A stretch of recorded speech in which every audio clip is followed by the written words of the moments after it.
네, 반갑습니다. 오늘 스가랴 8장 말씀을 나눌게요. 18절 말씀을 제가 읽습니다. 만군의 여호와의 말씀이 내게 임하여 이르시되 만군의 여호와가 이같이 말하노라. 넷째 달의 금식과 다섯째 달의 금식과 일곱째 달의 금식과 열째 달의 금식이 변하여 유다 족속의 기쁨과 즐거움과 희락의 절기들이 되리니 오직 너희는 진리와 화평을 사랑할지니라. 아멘. 하나님은 일부러 약자를 택하십니다라는 제목으로 말씀을 나누도록 하겠습니다. 스가랴 8장은 예루살렘 구원에 관한 하나님의 약속의 메시지를 소개하죠. 유다 사회의 변화가 옵니다. 애통의 금식의 즐거움의 축제로 변하죠. 궁극적으로 많은 민족이 예루살렘을 찾아와 하나님의 은총을 함께 누리니 이스라엘의 꿈이 비로소 이루어지게 되죠. 본문은 크게 네 가지로 구분할 수 있는데 곧 여호와의 네 번째 메시지, 절기의 변환, 회복의 날의 징조, 유다와 함께하는 이방 민족 등 이렇게 구분할 수 있죠. 본문에 보니까 넷째 달의 금식, 다섯째 달의 금식, 일곱째, 열째 그 금식이 변하여 희락의 절기들이 될 거다 이렇게 말하죠. 넷째 달의 금식은 BC 586년 4월 바벨론에 의해 예루살렘 성벽이 허물어진 사건 때 했던 걸 말하고 다섯째 달의 금식은 그해 5월 예루살렘 성전이 파괴된 사건에 또 일곱째 달의 금식은 그해 7월 당시 유다 총독이었던 그달랴가 암살당한 사건을 계기로 해서 진행이 됐고 열째 달의 금식은 588년 10월 바벨론 군대가 성을 포위함으로 기근이 시작된 사건 등을 기리는 금식이었죠. 근데 중요한 건 뭐냐? 포로지에 시키던 이 네 가지 금식이 본국에 돌아와서 하나님의 은혜로 축제로 바뀐다라는 거죠. 우리가 잘 알지만 지난 시간에 그 말씀을 나눴잖아요. 그 금식이 야, 그게 나를 위한 거야, 너희를 위한 거지. 이렇게 하나님께서 말씀하셨잖아요. 그 금식조차도 실은 하나님을 위한다라고 말하지만 자기를 위하고 있는 사람들이 행한 금식인데 놀라운 게 뭐예요? 그럼에도 불구하고 하나님의 은혜로 축제로 바뀐다. 이런 말이죠. 이게 사실 되게 놀라운 말이죠. 예. 진짜 그럼에도 불구하고 내가 너희들을 축제의 날로 바꿔줄게. 이렇게 말씀하고 있는 거죠. 왜? 내가 낳은 자식이잖아. 내가 선택한 백성들 아니야. 그죠? 부모에게 아픈 손가락이 있죠. 그 아픈 손가락이 더 그 자녀를 향한 애틋한 마음을 갖게 하죠. 다른 자녀보다 좀 더 모자란 거, 부족한 거. 그러니까 더 신경이 많이 쓰이는 거야. 히브리인들은 하빌이었을 때 택함을 받았죠. 이게 되게 중요한 거예요, 여러분. 제가 중요하다라는 말은 히브리와 이스라엘 백성이 사실은 동의어가 아니었다라는 거예요. 구약시대 가나안 땅을 중심으로 해서 주변 나라들과 지역들을 통틀어 고대 근동 지역이라고 부르죠. 박준서 교수가 한 말이잖아요. 남쪽으로 이집트, 북쪽으로 시리아, 또 레바논, 터키, 요르단, 이란까지 다 포함한 아주 굉장히 넓은 지역을 고대 근동 지역이라고 부르죠.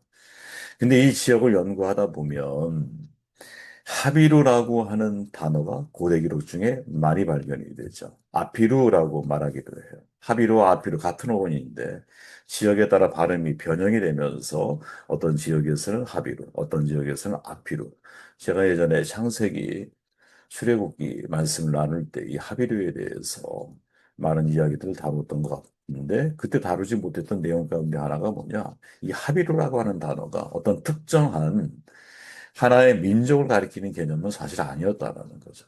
당시에 사회적으로 낮은 계층의 사람들을 가리켜서 무엇? 하비르다. 이렇게 우리는 보통 표현했거든요. 기록에 보면 그렇게 나와 있는 거예요. 근데 중요한 건 뭐냐? 성경에 보면 이스라엘 사람들이 자기를 히브리 이렇게 표현을 하잖아요. 요나가 예를 들어 1장 9절에 가보면 하나님 명령을 따르지 않고 도망하다가 뱃사람들이 누구인지를 물으니까 뭐라고 말해요? 나는 히브리 사람. 이렇게 말해요. 이 경우에 히브리는 이스라엘 사람이라는 뜻이거든요. 사도 바울 역시 나는 히브리인 중에 히브리이다 이렇게 말하거든요. 근데 이 뜻은 뭐냐? 이스라엘 자손이라는 것을 강조한 거예요. 빌립보서 3장 5절에 보면. 그러나 구약의 35에 사용된 히브리의 용례를 면밀하게 검토해 보면 이스라엘 사람이라는 뜻으로 동요로 쓰여진 경우는 예외에 속하거든요.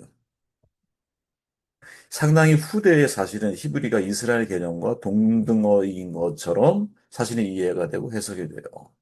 그 전까진 뭐예요? 히브리와 이스라엘의 연관성이 별로 없어. 네. 단지 히브리가 어떤 뜻으로 사회적으로 낮은 계층의 사람을 지칭하는 사회적인 용어로 사용이 되어졌거든요. 예를 들어 여러분 요셉이 형들의 미움을 받아 애굽의 종으로 팔리게 되고 애굽의 종의 신분으로 살아가게 돼. 그죠? 애굽의 주인이 종의 신분인 요셉을 뭐라고 히브리 또는 히브리 종이라고 부르죠. 이때 히브리는 어떤 의미냐? 하비르 계층에 속한 사람이라는 거예요. 그죠? 애굽 사람들은 히브리 사람과 같은 식탁에서 밥을 먹지 않았거든요. 왜? 계층이 사회적으로 낮은 존재라고 여겼기 때문에 그런 일이 가능한 거거든요. 그래서 출애굽기나 이런 데 보면 이스라엘 사람들을 가리켜서 하비루 혹은 히브리 이런 개념으로 그들을 지칭을 하는 거죠. 특히 여러분 사무엘상이나 혹은 블레셋 사람과의 관계를 또 대결을 기록하는 내용에 보면 아주 명료하게 히브리와 이스라엘 사람들을 분류하는 내용들이 나오거든요. 예를 들어서 사무엘상 14장 21절 기록에 보면 전에 블레셋 사람과 함께하던 히브리 사람들이 돌이켜 사울과 요나단이 이끄는 이스라엘과 합하였더라. 이게 무슨 말이에요? 히브리와 이스라엘이 사실은 같은 구분 짓고 있는 거죠. 이때 히브리는 뭐예요? 낮은 계층의 사람들이 사울과 요나단이 이끄는 누가 이스라엘과 합하게 되었다. 이렇게 말하는 거죠. 그렇게 이때만 해도 실은 히브리와 이스라엘은 같은 개념이 아닙니다. 근데 시간이 지나면서 히브리가 어떻게? 이스라엘 사람이. 그러니까 이스라엘 사람들이 상대적으로 어떤 사람? 사회적으로 낮은 계층의 사람이라고 하는 의미로 사회적으로 사람들이 인식을 하게 되는 거죠. 중요한 거죠. 요나가 바울이 나는 히브리인 중에 히브리인이야 이렇게 표현할 때 이때 히브리 개념 속에는 사회적으로 낮은 계층의 사람들이라고 하는 그런 역사성을 가지고 있잖아요. 그죠? 그런데 하나님이 누구? 그 하비루의 사람들을 선택해서 당신의 일을 이루어 가시는 거죠. 나는 히브리인이다. 요나가 말할 때. 뱃속에 물론 물고기 뱃속으로 들어가잖아. 근데 그 히브리인을 이라고 고백한 요나를 통해서 니느웨를 구원하시는 거죠. 이게 우리에게 굉장히 주목해야 할 매우 중요한 사건이에요. 많은 사람들이 여러분, 머리로는 여러분 동의하는데 삶에는 적용하지 못하는 아주 집요한 고정관념이 있어요. 제가 볼 때, 제 개인적인 생각이에요. 여러분도 그럴 수 있어요, 여러분도. 이게 뭐냐? 하나님이 약한 자를 사용하신다라는 말씀이에요. 머리는 동의를 해. 근데 삶에서는 이게 적용이 잘 안 돼. 여러분 강하십니까? 아니면 약하십니까? 능력이 많으십니까? 부족합니까? 제가 볼 때 우리는 끊임없이 더 나아지려고 애를 쓰는 사람이거든요. 그 과정에 믿음으로는 약한 자라고 고백을 하지만 현실의 삶 속에서는 내가 더 능력 있는 사람, 더 나은 사람, 더 강한 사람이 되려고 애를 써. 물론 발전적인 이런 사고가 나쁘다는 말이 아니에요.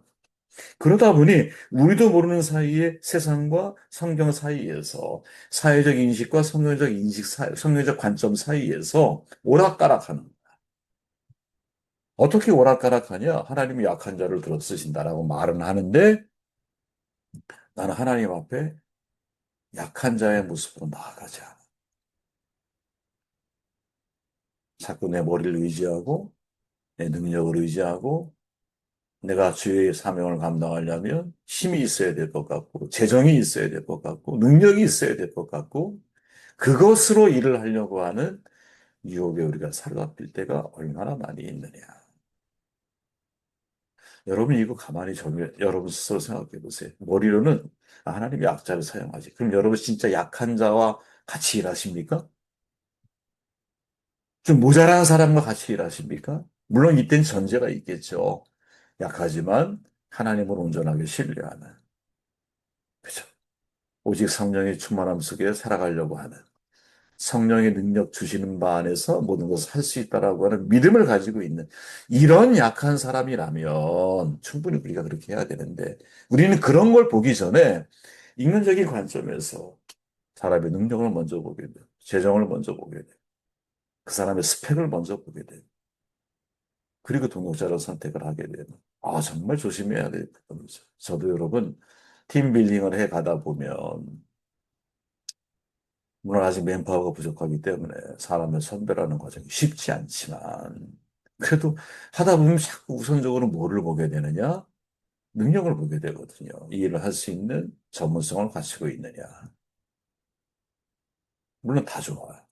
그런데 우리가 해본 분들은 아시지만, 내가 하는 게 아니잖아요. 하나님이 당신의 교회를 세워가시도록 우리가 얼마나 하나님의 바램대로 내가 서 있느냐. 굉장히 중요한 포인트인데 놓치고 살아갈 때가 많죠. 분명히 전문성을 갖추고 능력 있는 사람들을 선택해서 더 나은 일, 다니엘처럼 더 나은 일을 할 수 있도록 도와줘야 돼. 그러나 그 베이스에 깔려있는 중요한 그 사람, 이 선택하는 분별 가운데 하나는 뭐냐? 아, 이 사람이 영적으로 깨어 있느냐? 성령을 의지하는 사람이냐? 아니면 자기 능력만 의지하는 사람이냐? 그의 삶 속에 성령이 나타나시면 열매가 있느냐? 끊임없이 살펴야 되는 거죠. 바울이 말하죠. 형제들아 너희를 부르시는 도라 육체에 따라 지혜로운 자가 많지 않다.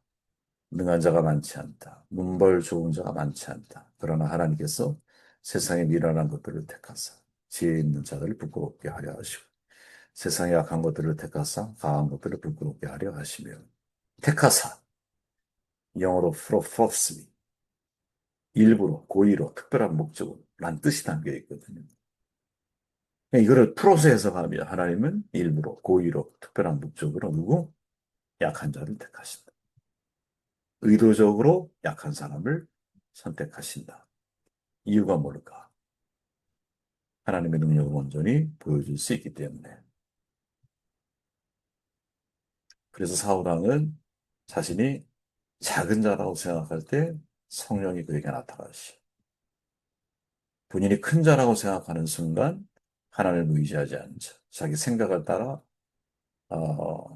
지가 하고 싶은 일을 하죠. 바울이 말하죠. 두 번째 고린도 서신에서 우리가 이 보배를 질그릇에 가졌습니다. 나는 질그릇이야.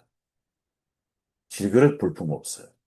깨지기 쉬워. 조금만 충격해도 그냥 망가져. 심히 큰 능력은 하나님께 있고 능력은 하나님께 있는 것. 우리에게 있지 아니함을 알게 하려 함이라. 질그릇을 보면 안 되는 거죠. 질그릇 안에 뭐가 있느냐. 큰 능력이신 하나님이 그와 함께 하고 계시느냐. 이걸 봐야 되는 거죠. 이게 본질인 거죠. 진짜 이게 본질인 거죠. 그 사람 안에 큰 능력이신 하나님이 함께 하고 계시느냐. 우리가 약해도 쓰임받기 위해서 품어야 할 생각이 바로 이거죠. 먼저 내 약함을 인정을 해야 돼. 난 질그릇이야. 능력은 질그릇 나에게 나오는 게 아니야. 내 안에 계신 큰 능력 대신 하나님에게서 나가는 거야. 그죠? 지금 여러분 이 히브리인들, 특히 이제 스가랴에서 아까 말씀드렸죠? 금식조차도 하나님을 한다고 말하지만 사실은 지들을 위해서 금식을 하는. 그죠? 그래서 거기에 대해서 행동의 무게를 하나님이 제시고 동기를 감찰하시는 하나님이신데 행동과 동기를 다 감찰해 봤더니 그들은 진짜 사랑하기 어려운 사람들인 거예요. 사실은. 그죠?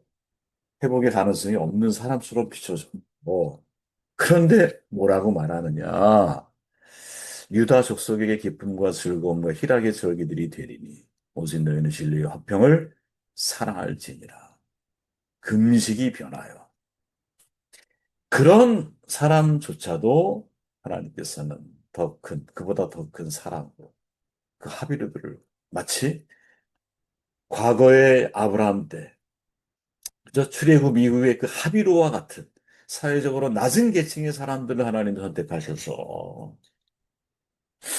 훗날 히브리 그 속에 담겨 있는 하비르의 신앙을 고백하는 요나나 바로 같은 사람들을 통해, 그죠? 당신의 일들을 완성해 나아가시는 거죠. 완성해 나아가. 조건이 맞춰졌기 때문에 하나님이 이스라엘 사람들을 선택한 게 아니잖아요.